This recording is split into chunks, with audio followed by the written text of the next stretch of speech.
सोचा था कि कहानी है उस तरफ से मुंबई 3, मतलब बॉम्बे 3। अब मुंबई तो अब होगा, जबकि कहानी है तो बॉम्बे ही था। बॉम्बे 3 एक मशहूर और जो है दिलचस्प और बिजनेसमैन, और जहाँ से शुरुआत हुई अंडरवर्ल्ड की, उसका नाम जो है बॉम्बे 3 है। और आई थिंक राइट नाम जो है, टाइटल पिक्चर का सबसे पहला टाइटल जो है एक होना चाहिए जो पिक्चर के ऊपर जाए और लोगों को समझने में जो है टाइम ना लगे। तो ये क्लियर कट है और क्लियर टाइटल है जो स्टोरी पे जाता है। और मुझे लगता है जिस हिसाब से ये पोस्ट अपना प्रोमोज भी दिखाए, जो शॉर्ट 30-40 सेकंड का जो है दिखाया, वो एकदम एक्यूरेट है और बहुत अच्छा है। ये तो शुरुआत है, ये तो फिल्म है नहीं, ये तो आपके सामने प्रेजेंट करने का एक तरीका है। लेकिन जब ये बनेगी और जिस तरह से जो है राइटर जो है अपनी कलम से इसको जो है सींचेगा, और डायरेक्टर बैठी हैं यहाँ पे जिन्होंने अनुभव है इनको पास। और जो सबसे बड़ा अनुभव होता है डायरेक्टर के लिए कि जो कहानी वो सिलेक्ट करता है, उस कहानी को जो है ना उसके अंदर होनी चाहिए, ताकि सोच जो है ना उनकी होनी चाहिए, माहौल होना चाहिए। और जिस माहौल में ये रहती हैं और जिस माहौल को देखा है इन्होंने बचपन से, तो मुझे लगता है ये इनके लिए केक वॉक है, जो एक अच्छी तरह से जो है फिल्म को प्रेजेंट करेगी और दुनिया के सामने लाएगी कि ऐसी भी चीज़ जो है जो आज तक लोगों ने नहीं दिखाई, वो इन्होंने दिखा दी। सर, फिल्म्स को देख के आपको आपका भी बचपना याद आया क्या कुछ है? बचपन ये है कि जिस तरह से इसकी सोच है, इतनी एज में जो है इतना सोचना, और फिल्म के बारे में सोचना, कैरेक्टर्स के बारे में सोचना, कहानी के बारे में सोचना, कहानी के बारे में सोचना, और उसको देख के मतलब जो माहौल इसने देखा है, माहौल को वो गलत तरीके से अपनी पर्सनल लाइफ में भी ले सकता था, लेकिन उस मोहल्ले में रहने के बावजूद इसने उसको कहानी में एक आर्ट के हिसाब से जो ना सामने लाने की कोशिश की, जो सराहनीय है बहुत। क्योंकि एक बच्चा जिस तरह से मिट्टी का होता है, जिस तरह से उससे सिखाओ, जिस हिसाब से मोल्ड करो, उस हिसाब से जो ना जिस तरह से मिट्टी का घड़ा बनता है, जो शेप लाना हो ला जाओ। इस घड़े में जो है वो बात है, इस मिट्टी उसने, इनकी परिवार ने जो है ना उसको ऐसा सींचा है, जो इसकी सोच जो है ना राइट ट्रैक पे जा रही है और राइट ट्रैक पे काम कर रही है। तो इस बच्चे को जो है ना पूरी क्रेडिट ये है कि जिस तरह से माँ बाप की परवरिश इस बच्चे को मिली है, उस तरह से वो आगे बढ़ रहा है। किसका भविष्य नजर आता है? मुझे तो भविष्य जो है, जो काम करना जानता है या काम के बारे में सोचता है, उसका भविष्य ही भविष्य होता है। भविष्य इंसान खुद बनाता है, बाकी परमात्मा के ऊपर छोड़ देना चाहिए, क्योंकि नसीब और सोच दोनों एक साथ चलती है, और दोनों का साथ मिल जाए तो आदमी अपना नसीब खुद बना सकता है, अगर मेहनत करे तो। स्टोरी आप जो बना रहे हैं, सरकार ने काफी पाबंदी लगा दी, अगर कुछ रुकावट है तो उसको आप कैसे नजर करेंगे? किस चीज़ की रुकावट डाली? ये बॉम्बे नंबर 3 क्राइम की स्टोरी चल रही है, तो आई डोंट थिंक कि ऐसा कोई सेंसरशिप में कोई रूल है। टाइटल पे जो है बॉम्बे 3 जो है 95 तक जो है बॉम्बे टाइटल था। महाराष्ट्र की नोटिफिकेशन है बॉम्बे को मुंबई करना, सेंट्रल की नहीं है। आज मद्रास को चेन्नई कर दिया, लेकिन मद्रास आज भी लोग बोलते हैं। अगर पुरानी फिल्म बनाएंगे तो मद्रास कैफ़े आई थी, बॉम्बे में आई थी बॉम्बे वेलवेट। तो मैं ही चेयरमैन था उस वक्त, मैंने ही मतलब बॉम्बे वेलवेट पास की थी। तो ऐसे बॉम्बे में कोई ऐसी टाइटल की कोई वो है नहीं, क्योंकि ये 95 के पहले की स्टोरी है। एक सामाजिक संदेश है ये। शहबाज जी से पूछना चाहूँगा कि ये आपके जीवन के ऊपर कहानी है, तो आपको क्यों आया कि मेरे ऊपर ये फिल्म बनाई जाए?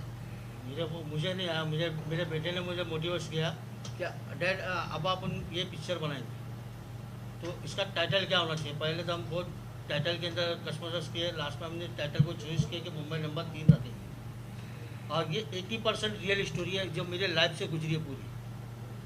इसके अंदर कोई वो नहीं है, एक एक जो स्टेप है वो रियल है।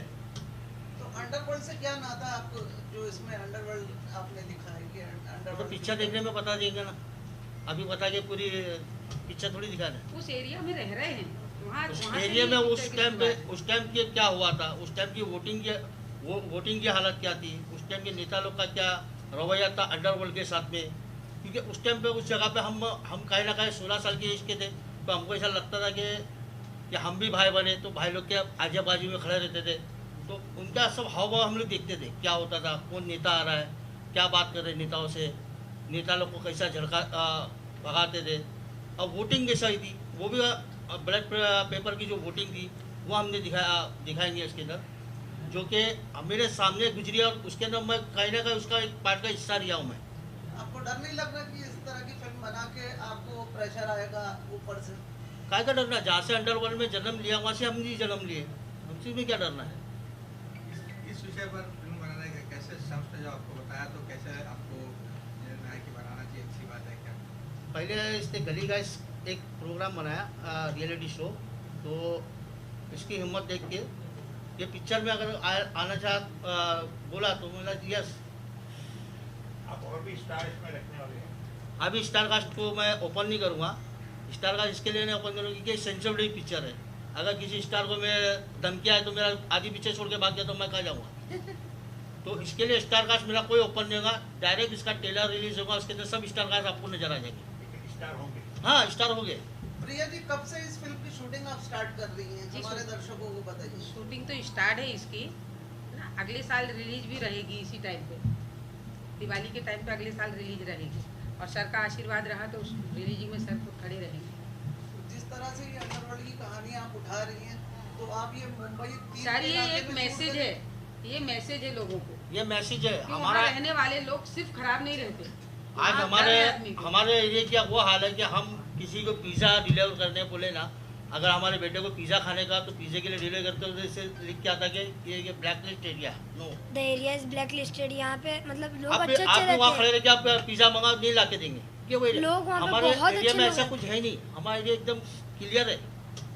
वो जो 90 के अंदर जो चलता था वो चलता था, अब नहीं है। अब तो वहाँ पे क्राइम नाम का जीरो नाम का क्राइम है उधर। जैसे सर ने अभी बताया शम्स, 90 आपके रोल के बारे में बताइए, किस तरह का आपका रोल है इसमें? मैं एक ऐसा चाइल्ड इसमें रोल प्ले कर रहा हूँ। मैं वहाँ पे ना एक छोटे बच्चे का रोल प्ले कर रहा हूँ, जिसमें मैं क्रिकेट खेलूँगा और मेरे डैड के पास्ट को लेके चलूँगा। जी, कैसे मन में आया कि कैसे आपने कॉन्सेप्ट बताया कि फिल्म बननी चाहिए, क्या क्या दिक्कतें आपको फेस हुई से आप? मैं एक दिन रात में सो रहा था तो डैडी बाजू में थे, तो मैं पूछा अब आपका पास्ट कैसा था, तो अब्बा ने पूरी स्टोरी बताया। फिर मैं 2-3 दिन सोचा, फिर मैंने अब्बा को कॉन्सेप्ट दिया और एटलीस्ट मैंने 24 आवर्स की रिसर्च की थी, पूरा एनालाइज किया, पूरी स्टोरी को लेके देखा, मैंने पूरा एनालाइज किया। फिर मैंने ऐसे बाहर अब्बा को बताया तो अब्बा ने बोले हाँ अच्छा आइडिया, चलो बनाते हैं। ये आप डायरेक्ट कर रहे हैं, कितना मुश्किल या चैलेंजिंग है ये जी बनाना? कितना मुश्किल है या चैलेंजिंग है इस तरह की देखिए बनाना? सर, एक सर के आशीर्वाद के और सर के हाथ के नीचे हम काम कर रहे हैं, इसलिए चैलेंज तो हम कोई भी एक्सेप्ट करते हैं। चैलेंज हम किसी के लेते नहीं हैं, चैलेंज देते हैं सिर्फ। और डायरेक्शन हमने बहुत किया है, पर अब जो डायरेक्ट करेंगे उसको हम सही डायरेक्टर मानते हैं कि अब हम डायरेक्टर बनेंगे। कहाँ का लोकेशन आपने choose जी मुंबई 3 का लोकेशन रहेगा, तीनों गलियों का, सिंधी गली, चोर बाजार, मटन स्टेट। तो म्यूजिक का भी इसमें होगा, कुछ गाने होंगे फिल्म में? जी गाने भी हैं, गाने रिलीज बन चुके हैं, हो चुके हैं। टीजर देख के लग रहा है ऐसा कुछ कंट्रोवर्सी होगा, ऐसा है कुछ? ये तो आगे देखेंगे आप लोग तो समझ में आए। मैं हरीश पटेल से सवाल पूछूंगा कि आपने किस तरह से कहानी को मोल्ड किया, कैसे बनाया, उन्होंने आपको कहानी सुनाई, फिर आपने कैसे लिखी और क्या क्या इम्प्रूवमेंट लाए उसके अंदर? देखो, जनरली लोग सोचते हैं कि मुंबई 3 इस जगह की कहानी है, कुछ उसमें क्राइम होगा, कुछ उसमें कंट्रोवर्सी होगी, कुछ ऐसा होगा, कुछ वैसा होगा, लेकिन कहानी को कहने का एक अंदाज होता है और उसका एक बैकड्रॉप होता है। ये जो पिक्चर हम बना रहे हैं, जो शम्स ने अपने पिताजी को बताया और प्रिया जी ने और शहबाज भाई ने और शम्स ने जो मुझे कहानी सुनाई, वो कहानी इटसेल्फ इतनी इंटरेस्टिंग थी, उसके अंदर इतना रियल ड्रामा था, सारा कुछ रियल स्टोरी थी कि अपनी लाइफ की जर्नी थी कि एक ऐसी जगह में, एक ऐसी बदनाम गली में, जहाँ का नाम लो तो वहाँ पे सारे गैंगस्टर या क्राइम का ही लोग सबसे पहले उसको जोड़ते हैं। उस जगह पर किसी एक व्यक्ति के संघर्ष की कहानी और उसके संघर्ष में उसको आई तकलीफ की कहानी, उस तकलीफ में वो कैसे जीता है, कैसे झेलता है, उससे कैसे बाहर निकलता है और कैसे अपने परिवार को लेके चलता है। क्योंकि संघर्ष इतना आसान नहीं होता किसी ऐसी जगह में जहाँ की जगह जो ऑलरेडी बदनाम हो जाए। आपके पीछे एक टैग चल रहा है कि आप मुंबई 3 में रहते हैं। मुंबई 3 में रहते हैं मतलब आपके पीछे पीछे वो चल रहा है परछाई की तरह कि वो पूरा का पूरा जो बदनाम गली का बदनामी है वो आपके पीछे चल रही सरनेम के जैसे, और उससे आपको लड़ना है, लड़के अपने आप को स्टैब्लिश करना है, अपने परिवार को संभालना है, अपने बच्चे को स्टैब्लिश करना है। और कैसे एक बच्चा अपने परिवार के साथ अपने पिता की देखभाल में कैसे आगे बढ़ता है, कैसे अपने लक्ष्य को हासिल करता है, ये स्टोरी उसके ऊपर। ये कहानी जो है एक कीचड़ में पला हुआ बनता हुआ कमल का फूल है, जो निचोड़ यही है कि कीचड़ से कैसे बाहर निकल के कमल के फूल की तरह खिलता है। बीजेपी का मत समझिएगा लेकिन ये जो है इस मोड़ ये है कि हालात जो है ना इंसान को कितना मजबूर करती है और वो मजबूरी से कैसे बाहर निकलता है। इसके अंदर ये एक मुस्लिम लड़का मुंबई नंबर 3 का एक हिंदू लड़की से जाके एमपी के अंदर मतलब कट्टर संगठन कहानी मत बताइए, हिंदू लड़की से शादी करके इधर आज तक के उनकी जर्नी रियल होता है। नहीं बताने की। रिद्धिमा जी आपका क्या रोल है इस फिल्म के अंदर? क्या कहानी सुनाई गई आपको? देखिए मैं अभी यहाँ आप मुझसे कंट्रोवर्सी वाला क्वेश्चन पूछ रहे हो। अभी थोड़े टाइम पहले कहा गया था कि बहुत सारी चीज़ें रिवील नहीं करनी है, तो मैं कहानी तो ऑलमोस्ट हम सबको समझ आ गई, बहुत क्लियर है।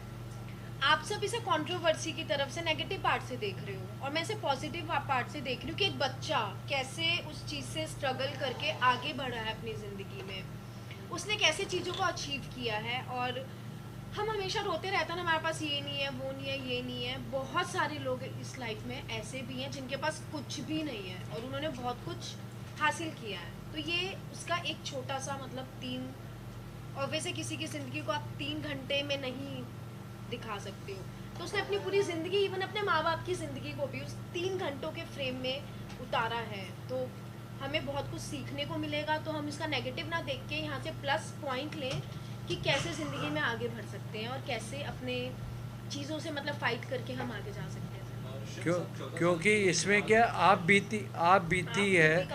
बीती की कहानी है। कंट्रोवर्सी तब होती है जब एक मौला जिसकी जो है इर्द गिर्द जो है ना कहीं भी आपको जो है ना पॉजिटिवनेस नहीं मिलती। हर इंसान जो दूसरा भी है उसको नेगेटिव देखता है। जिस तरह से इन्होंने बताया कि पिज़्ज़ा, आज भी पिज़्ज़ा वाला लेके पिज़्ज़ा नहीं आ रहा, वो ये बीते हुए ज़माने हो गए, 40 साल हो गए, लेकिन आज भी पिज़्ज़ा वाले को डर लगता है कि इस मोहल्ले में नहीं जाना। तो अगर आप जो है ना जो दो लोग देखते हैं फिल्मों से कोई सीखता तो नहीं है, जो माहौल होता है उसको फिल्म पर्दे पे लाया जाता है, एक आईने की तरह जो ना सामने लाना है। अब उसमें किसको कितना समझ में आता है, वो ऑडियंस जो है अगर ये मजबूत होती है पकड़ने में कि आपकी जो सच्चाई जो है आपके दिमाग में बैठती है, तो ये लोगों को डर नहीं लगेगा, वरना जो डर है वो कायम ही रहेगा। तो इस तरह से जो है फिल्में आईने की तरह जो ना सामने लोगों के पेश होती है और इस तरह से सच्चाई दिखाना अपने तरीके से अपनी कहानी डाल के, ये मतलब कंट्रोवर्सी का विषय है ही नहीं। कंट्रोवर्सी होती तब है जब आप दूसरे को नेगेटिव दिखा के अपने को पॉजिटिव दिखाओ। हमको लोगों ने नेगेटिव किया, अब कैसे पॉजिटिव होंगे वो कहानी है। वोरा जी क्या कहेंगे आप इस फिल्म के बारे में? किस तरह से आप इसको प्रोजेक्ट को हैंडल कर रहे हैं और आप लीगल एडवाइजर हैं कंपनी के? बहुत सारे पहलुओं पे लोगों ने अपना बयान दिया, लेकिन मैं ये कहना चाहूँगा कि ये फिल्म के माध्यम से समाज को एक संदेश पहुँचने वाला है और ऐसा तगड़ा संदेश पहुँचेगा कि आज तक सोचा नहीं होगा कि ये ऐसा भी होता है। मैं आपको एक बात बताऊं कि आप क्राफर्ड मार्केट से लेकर के 7 रस्ता ये पूरा मुस्लिम इलाका है। ये गारंटी के साथ कहता हूँ मैं कि अगर रात में 2 बजे कोई लेडी अकेली क्रॉपर मार्केट से लेकर के 60 रस्ते तक जैकब सर्कल तक भी जाएगी, किसी की मजाल नहीं है कि उसको छुए या उसको छेड़े। ये समझे जा रहा है कि ये इतना बदनाम इलाका नहीं है कि जितने के लोगों के दिमाग में बैठा हुआ है। It is the safest area of Mumbai. और मलबार हिल, कफ परेड, न्यू विलेपार्ले स्कीम के लोगों ने करोड़ों का घोटाला किया है, उनके ऊपर कोई कार्रवाई नहीं है। और यहाँ पर लोगों को लोन देने के लिए सरकार जो है ना कैसे कैसे रवैये अपनाती है, वो आप इस फिल्म के माध्यम से देख सकते हैं।